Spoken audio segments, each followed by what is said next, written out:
Olá, seja bem-vindo a mais uma aula da nossa Escola Bíblica de Treinamento, aqui da 8ª Igreja Presbiteriana de Belo Horizonte. É muito bom ter você perto através da tecnologia. Nós estamos ainda distantes um pouco por causa desse momento de quarentena, mas na oração para que em breve estejamos juntos. Enquanto isso, vamos curtindo um pouco desse ambiente virtual que nos possibilita aí continuar a nossa caminhada de estudo bíblico. Que coisa boa chegar na sua casa aí com um pouco da palavra do Senhor. Eu espero que isso seja um tempo muito abençoado para a sua vida. E nessa caminhada que estamos fazendo na Epístola de Tiago, nós vamos ver dessa vez dois pequenos trechos, mas apesar de serem poucos versículos, a gente vai ver quão intenso é o ensino de Tiago. Que Jesus possa te abençoar e não podemos começar sem uma oração. Então, feche seus olhos, vamos colocar nossa mente, nosso coração, nossa alma diante do Senhor e pedir que Ele venha edificar a nossa vida nesse momento. Feche seus olhos, por favor. Obrigado, Jesus, por tua graça. Obrigado pela oportunidade que temos aqui juntos de estarmos caminhando nessa palavra. Obrigado pela presença do Espírito que nos une, que nos aproxima. Obrigado, Deus, porque nós temos essa palavra viva para encher e alimentar a nossa alma. Colocamos esse momento no teu altar, colocamos nossa vida no teu altar e que assim o Senhor possa conduzir nossa vida nesse momento e a oração que nós fazemos em nome de Jesus. Amém.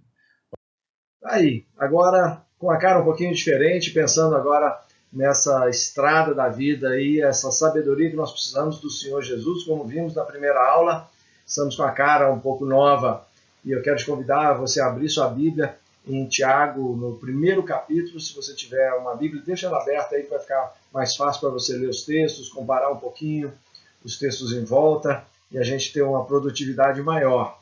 Se você precisar, pare um pouquinho o vídeo, busque alguma coisa, volte. E a vantagem da aula online é essa, a gente tem essa tranquilidade de poder acompanhar no ritmo que é necessário. Ok? Seja bem-vindo mais uma vez e que Jesus nos abençoe. Bom, neste primeiro trecho aí dessa caminhada nossa da aula de hoje, a gente quer conversar um pouquinho sobre a questão da valorização das coisas na nossa vida. O que é que a gente realmente valoriza?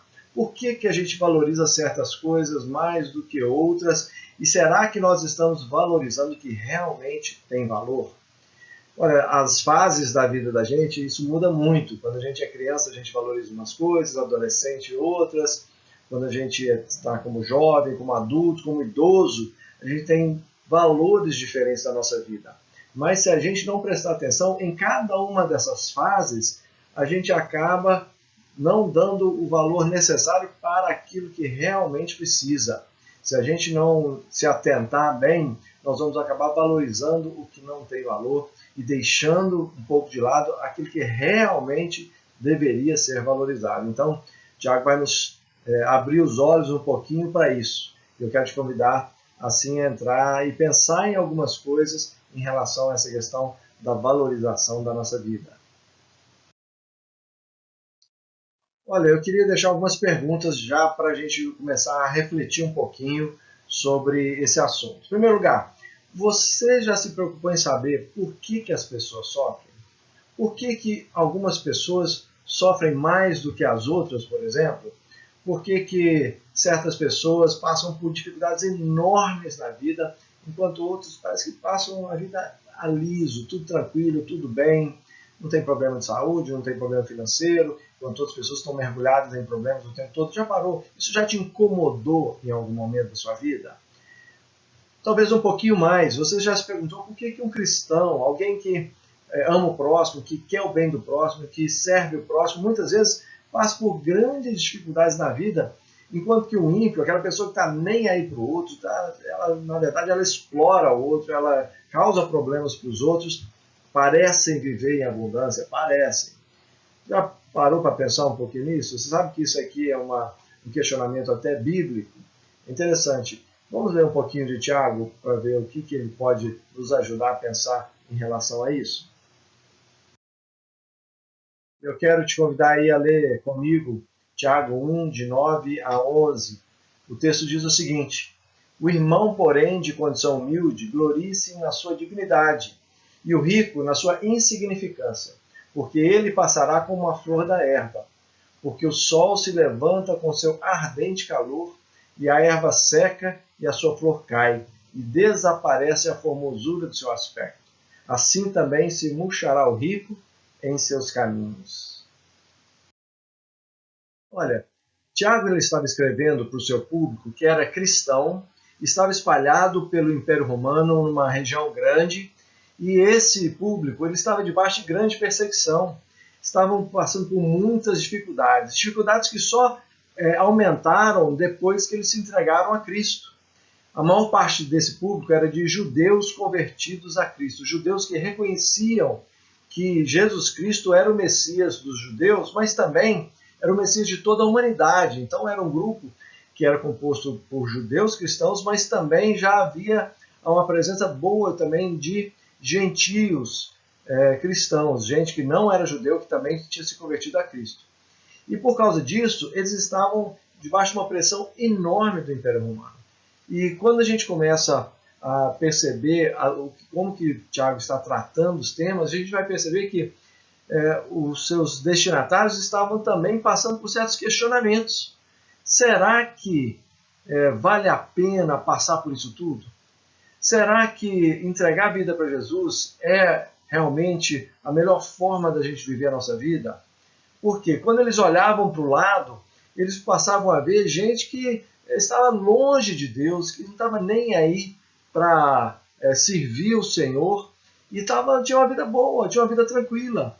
É interessante que quando a gente olha para o Antigo Testamento, a gente vê lá no Salmo 73, 13, Asaf escrevendo no Salmo, ele diz assim: inutilmente conservei puro o meu coração. Ele estava olhando para os iníquos, olhando para os ímpios, e pensando assim: puxa vida, eu estou aqui trabalhando uma vida honesta, trabalhando uma vida de ajuda ao próximo, trabalhando a vida de adoração ao Senhor, e estou passando dificuldade, e essa turma não está nem aí para Deus e está se dando bem em tantas coisas. E aí ele, por um momento, pelo menos quando a gente vê o Salmo 73, a gente percebe isso, por um momento ele se questiona. E parece que Tiago também está escrevendo para uma turma que também estava meio que precisando de um reforço na fé para que eles percebessem que os valores cristãos eram diferentes dos valores do mundo, e por causa disso havia um choque, havia um conflito, e esse conflito poderia também trazer problemas para eles. E aí a questão deles de Tiago era que eles não deixassem que esse pensamento entrasse e achasse morada dentro do coração deles. Então essa era uma das preocupações de Tiago. Tiago, nos versos 9 e 10, vai lidar com essa questão do contraste entre a riqueza e a pobreza, mostrando que não é um ou outro que tem um problema ou uma virtude em si, mas há algumas coisas que estão por trás disso que a gente precisa notar. Olha só o que o texto diz. O irmão, porém, de condição humilde, glorie-se na sua dignidade, e o rico na sua insignificância, porque ele passará como a flor da erva. É muito interessante porque a primeira coisa que ele fala da pobreza é que ela não é má em si mesma. Não é questão de você é pobre porque você não tem fé. Você é pobre porque você não segue o Senhor. Isso é uma ideia da teologia da prosperidade, que a gente sabe que não é bíblica. A prosperidade da vida, sim, é bíblica. Mas não essa teologia da prosperidade que diz que só a virtude na riqueza e que a pobreza é uma falta de fé, é um problema, é pecado na vida da pessoa. Não, não tem isso. Deus está dizendo, através de Tiago, que a virtude daquele que tem condição humilde é gloriar-se na sua dignidade. O gloriar-se é atribuir valor à dignidade que ele tem. Mas que dignidade é essa? Ele é pobre, que dignidade é essa? A dignidade que vem do seu relacionamento com Deus. A dignidade que vem dele se entender como pessoa. Essa dignidade é maior do que qualquer riqueza, qualquer conta bancária. Não existe dignidade maior do que ser chamado pelo nome de Jesus Cristo. Agora, pelo outro lado, ele também diz que não há em si pecado na riqueza. Riqueza não é tudo, mas também não é pecado. Não define a questão da pessoa, mas também não há problema nenhum. Ele diz assim, e o rico na sua insignificância, porque ele passará como a flor da erva. O que ele está querendo dizer é que o rico, tudo bem ele ser rico.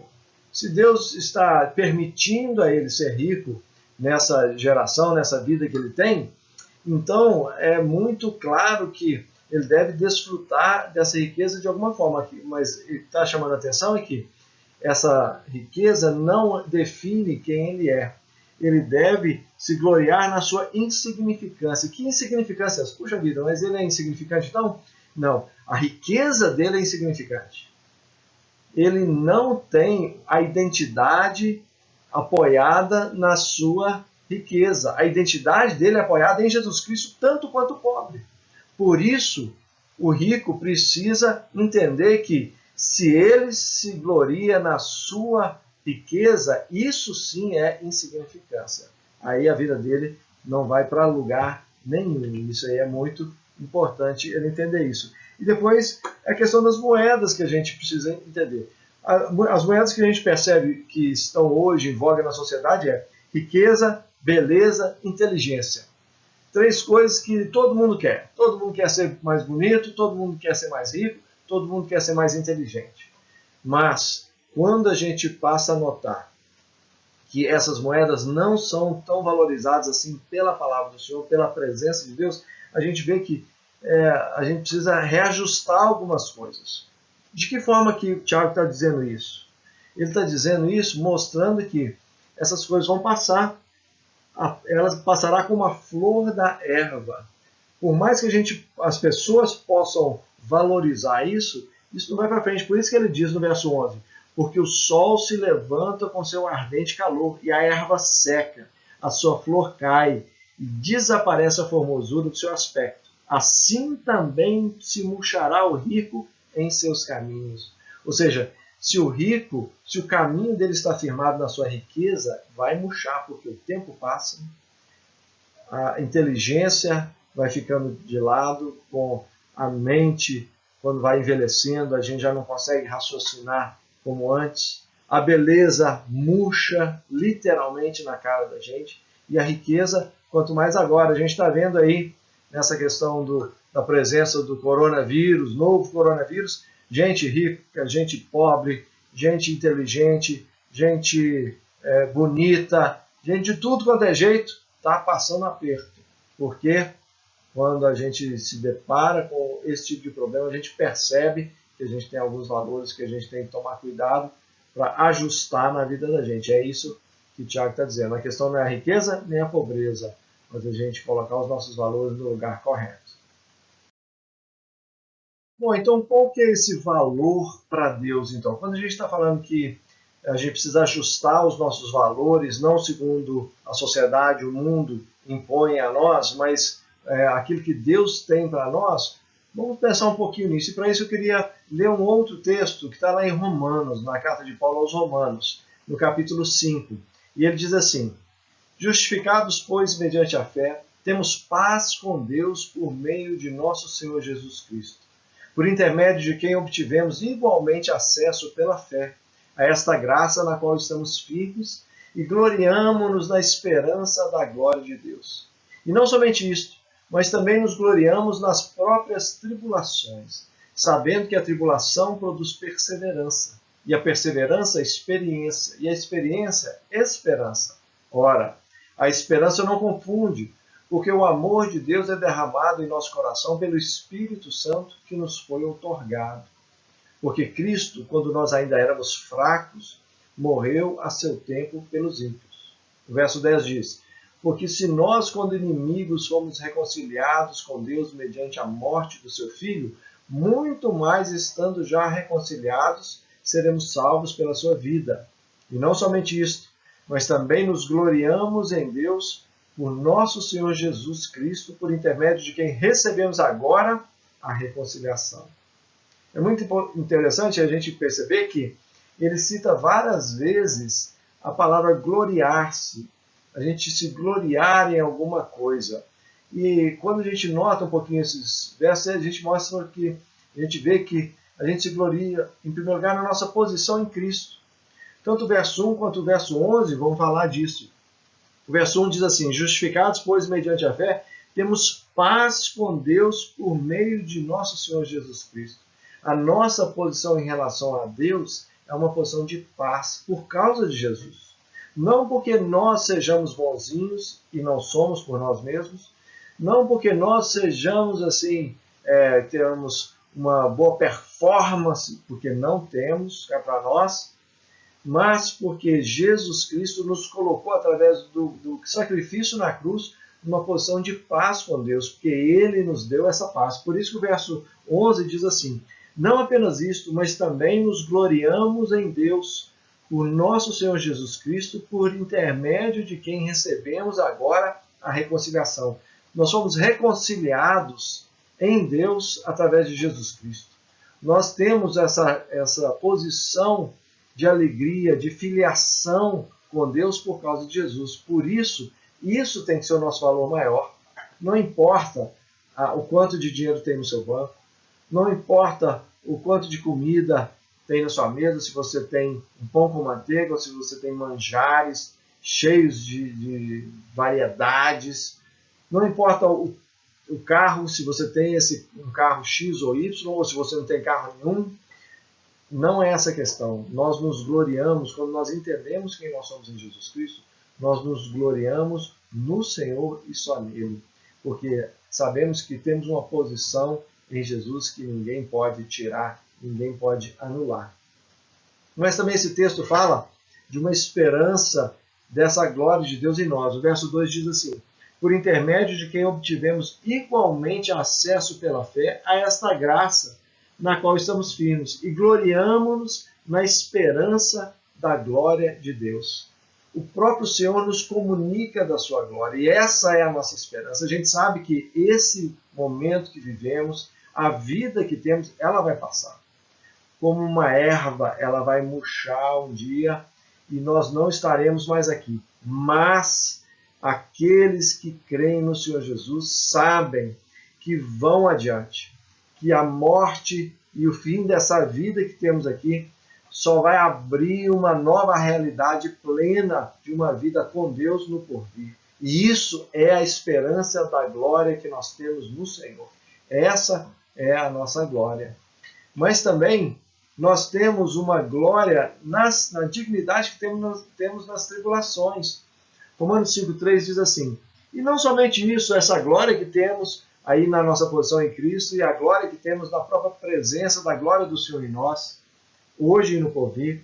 Ele diz: não somente isso, mas também nos gloriamos nas próprias tribulações, sabendo que a tribulação produz perseverança.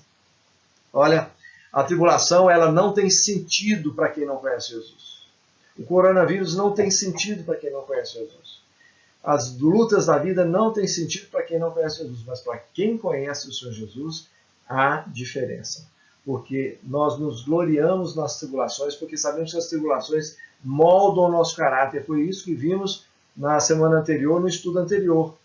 As tribulações as provações da vida vão moldar o nosso caráter. Isso nos comunica dignidade, porque nós vamos ter cada vez mais perseverança, produz perseverança, diz no final do verso 3. O verso 4 completa: e a perseverança produz experiência, e a experiência produz esperança. Ora, a esperança não confunde, porque o amor de Deus foi derramado no nosso coração pelo Espírito Santo que nos foi outorgado. Isso é fantástico. Isso é ter uma vida de valor.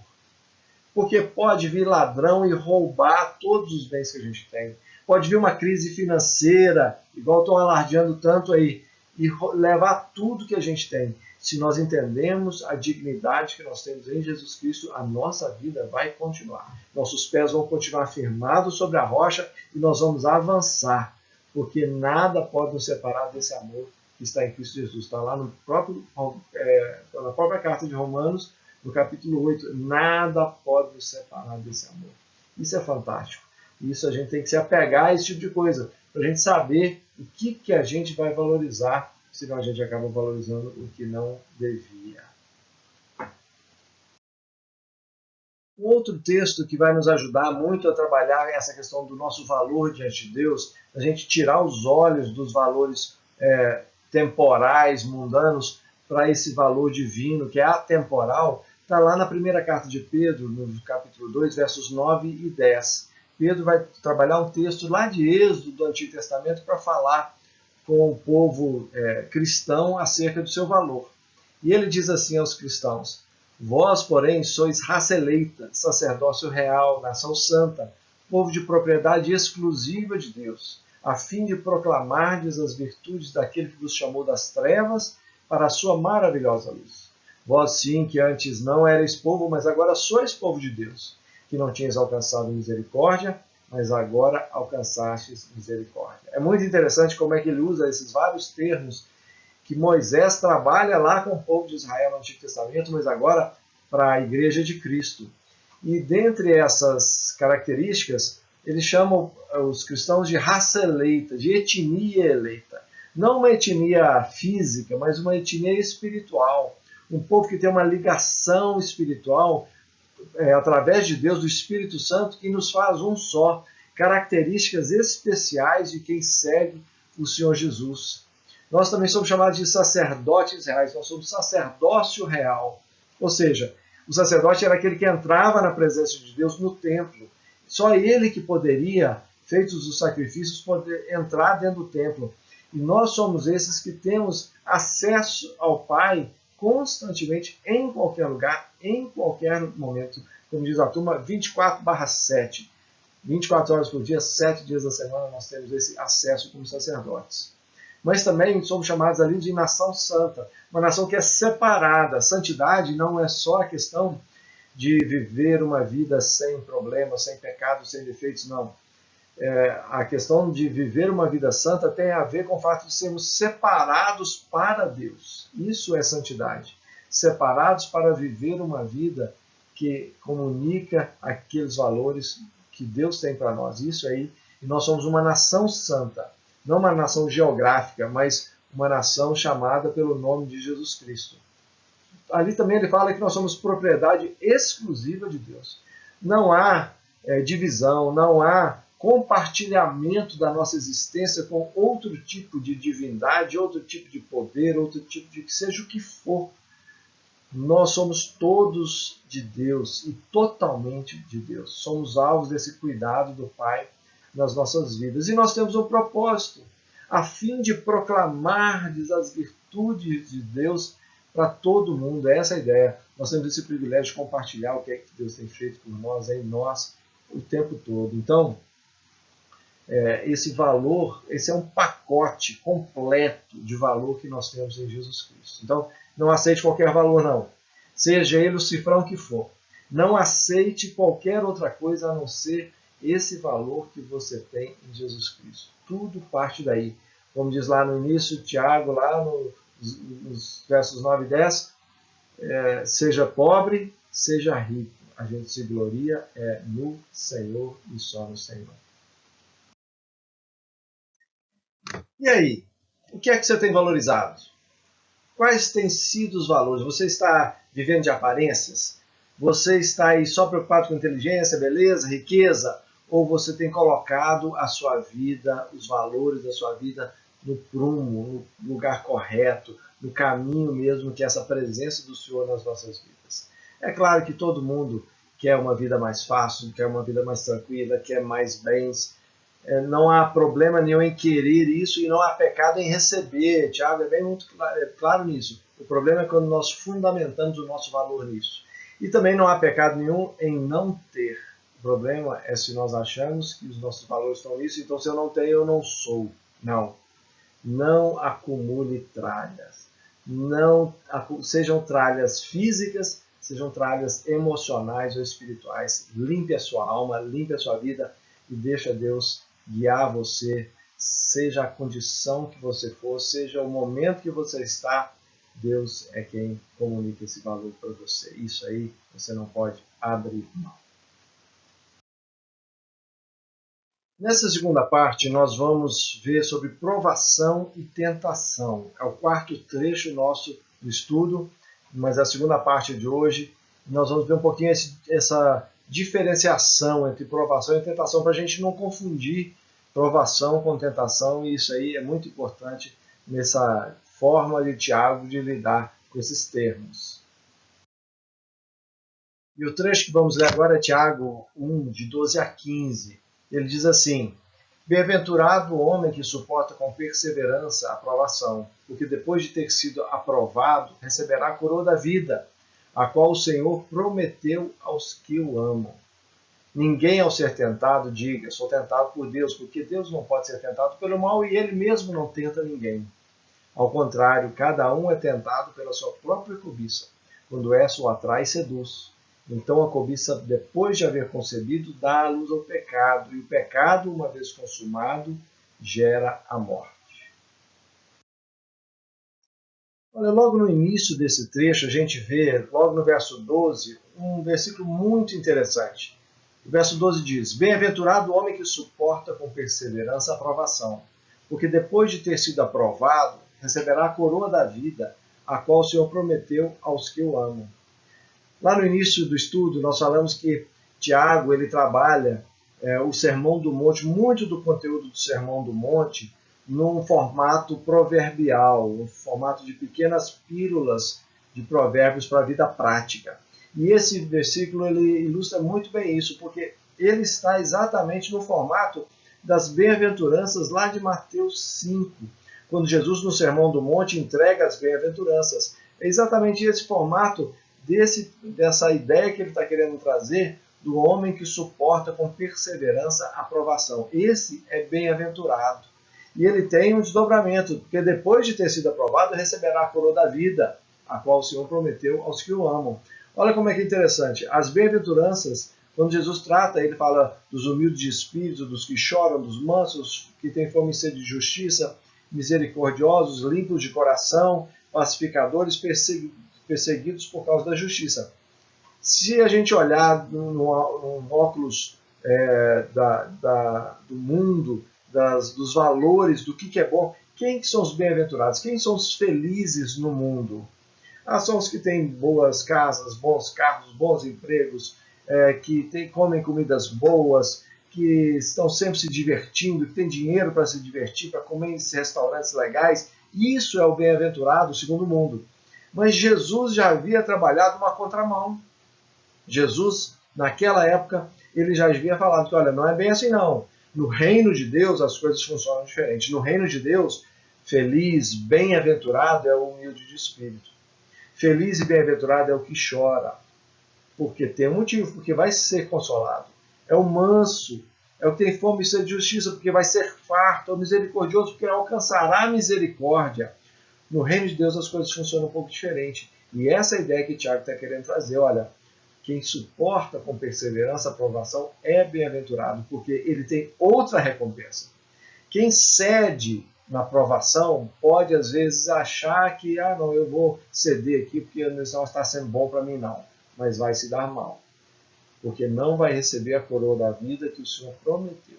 Por isso que há essa inversão de valores com o mundo, quando a gente está falando do reino de Deus. E é disso que Tiago está falando, reforçando aquilo que ele aprendeu do Senhor Jesus. Os versos 13 e 14 eles vão inserir um problema um pouco mais intenso. Agora, não só a pessoa é alvo das provações, mas algo de dentro para fora começa a trazer um problema para a pessoa, que quando ele insere a questão da cobiça. Os versos 13 e 14 diz assim: Ninguém ao ser tentado diga, sou tentado por Deus, porque Deus não pode ser tentado pelo mal e ele mesmo a ninguém tenta. Ao contrário, cada um é tentado pela sua própria cobiça, quando esta o atrai e o seduz. A questão aqui é que a provação são coisas que acontecem à nossa volta e nos fazem passar por dificuldades. Mas há também a tentação. A tentação é diferente da provação. Muitas vezes uma provação pode se tornar uma tentação, quando eu sou tentado a abrir mão dos meus valores. Mas não é necessariamente uma tentação. Mas a tentação, quando ela vem de dentro para fora, num desejo de inclinação para fazer o mal, isso sim é classicamente uma tentação que Tiago está ligando com a questão da cobiça. Essa palavra cobiça é uma palavra que é forte, ela tem a ver com algo de dentro, algo que maquina o mal, algo que não está satisfeito com o que a própria pessoa é ou tem. Tem a questão da pessoa ser ambiciosa, uma pessoa que está sempre descontente e insatisfeita. Uma coisa é eu olhar alguma coisa e falar, puxa vida, eu gostaria muito disso. Olha, a pessoa tem uma bicicleta legal, eu queria uma bicicleta dessa para mim. E eu trabalhar, e eu correr atrás e comprar uma bicicleta. A princípio, não tem problema nisso. Mas a cobiça é diferente. A cobiça é, puxa vida, essa pessoa não merecia uma bicicleta dessa. Eu é que merecia uma bicicleta dessa. Eu que merecia ter esse carro. Eu que merecia ter esse emprego. Eu que merecia ter esse cônjuge.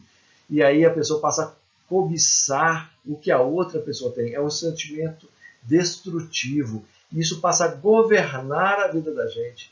É interessante que isso se trata assim, de um completo governo. E a própria existência da gente entra em xeque e se torna uma perda. Porque a gente passa a ser governado por esse sentimento.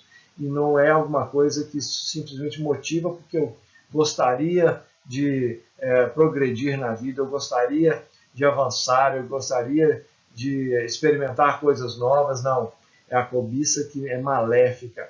E isso que ele está falando, que é uma coisa que a gente tem que evitar, porque ela vai atraindo e vai seduzindo a gente, e isso não vem de Deus. Deus pode trazer uma provação para a sua vida, mas a tentação vem da cobiça, vem de um sentimento pecaminoso dentro de nós. É isso que ele vai trabalhar no próximo verso. É interessante notar como que o verso 15 ele se completa com os outros versos, quando diz assim, versos 14 e 15, ao contrário, cada um é tentado pela sua própria cobiça, quando essa o atrai e seduz. Então a cobiça, depois de haver concebido, dá luz ao pecado, e o pecado, uma vez consumado, gera a morte. É como se fosse uma escadinha, só que em vez de subir, a gente vai descendo.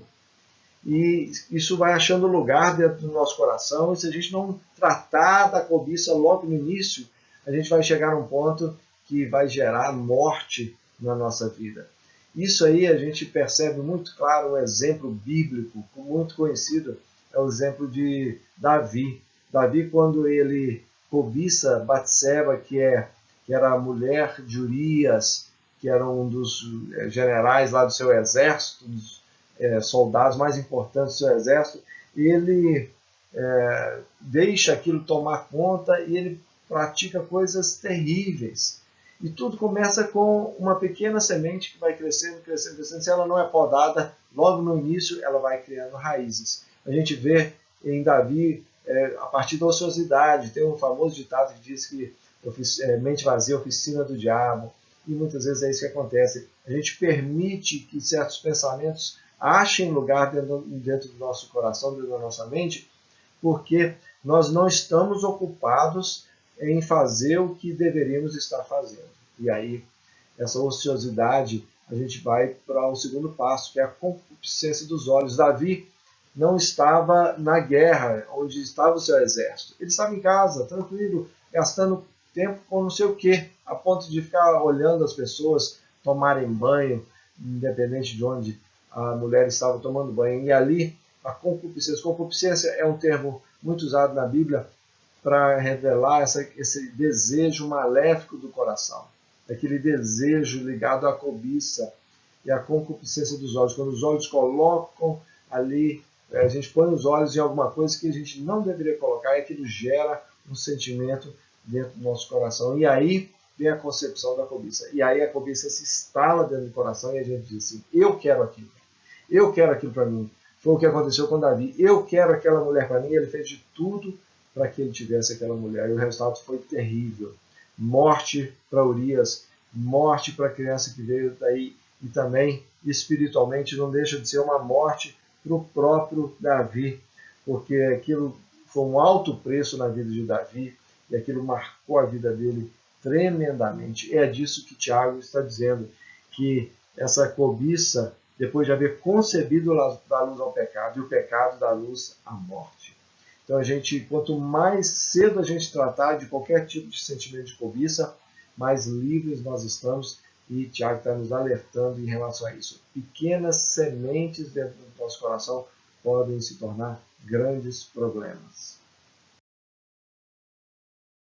E graças a Deus pela palavra que nos alimenta e nos abre os olhos para a gente não entrar e cair em certas armadilhas. Eu queria deixar esse texto para você, para a gente fechar esse bloco. Devemos esperar que a fé verdadeira seja provada pelas tribulações dessa vida presente, pois importa entrar para o reino de Deus através de muitas tribulações. Atos 14, 22 fala isso. Prosseguir em meio a grandes sofrimentos, 1 Pedro 5 fala isso. Mas certos de que o mal, embora pareça descontrolado no mundo, está sob a alçada de Deus e é usado para o bem daqueles que amam o Senhor e são chamados segundo o seu propósito. Está lá em Romanos 8, 26 a 28. Então, que Deus, Jesus te abençoe, que você continue firme aí no meio das provações. Não permita que essas provações acabem gerando sentimentos no seu coração e tentações achem lugar que vão virar cobiça e essa cobiça vai gerar morte. Não. Continue firme, perseverando em Cristo no meio das tribulações, no meio das provações e no meio das tentações, para que a cobiça não ache lugar, pecado, muito menos, nem morte dentro de nós. Jesus te abençoe ricamente. Eu queria orar para a gente fechar esse estudo dessa semana. Jesus, muito obrigado. Obrigado porque o Senhor é Deus que conforta, mas também é Deus que alerta. É Deus que nos protege, mas é Deus que também nos dá condições da gente firmar os pés sobre a rocha e continuar caminhando firmes. Obrigado, Deus, porque o Senhor não nos tenta.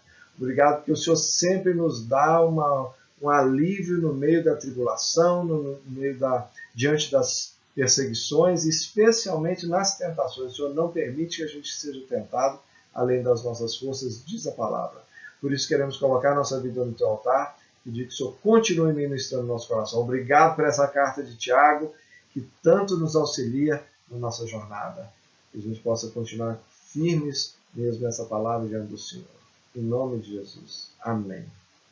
Que Jesus te abençoe mais e mais. Espero você no nosso próximo estudo para a gente continuar aprendendo com Tiago. Jesus te abençoe.